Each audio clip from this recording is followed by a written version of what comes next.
Blake Burman has gone through this line by line, joins us now out of the White House with the very latest, and how the president is pushing this idea of getting it all in balance in 15 years. Sir. Yeah, and that's part of the White House's message today, Neil, is that this budget is going to balance itself some 15 years down the line, but 15 years down the line might be 2, 3, maybe even 4 presidents down the line. Let me take you through some of the top line numbers here. The budget that was just released a little while ago. It calls for some $740 billion in defense spending, $150 billion less than that non-defense discretionary spending. When you add it all up, add in the mandatory spending as well, it is a budget with a $1 trillion deficit attached to it for fiscal year 21. Now, the administration, they do say this thing is going to balance itself some 15 years down the line. The president this morning, though, was asked about all that red ink, and this was his response.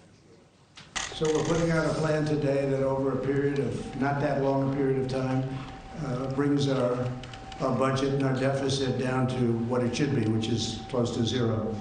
And I think people are going to be very impressed by it.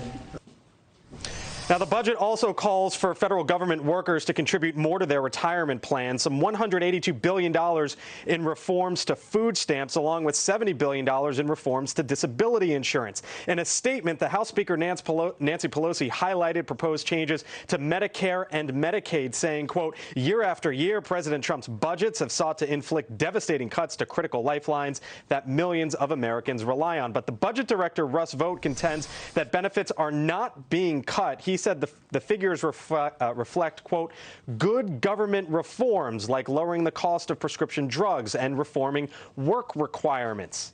Here was the president again. Again, we're not decreasing Medicaid, but we're doing a lot of things that are very good, including waste and fraud, tremendous waste and tremendous fraud. So, Neil, $1 trillion deficit, it is proposed. In the meantime, balances 15 years down the line. But you have to wonder, if the shoe was on the other foot, what Republicans would be saying if there was a Democratic president putting forth a budget with $1 trillion deficit. And we should note that even though the president is putting this budget forward, it will never make it to his desk to become law.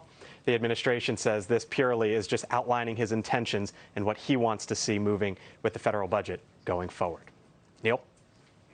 All right, well put. And I have to go through what, for now, is a Democratic House. That's where it all starts. And last time I checked, they're not talking to each other, which is a problem, whether you have a diet goal at 15 years or not. Blake Burman, thank you very, very much.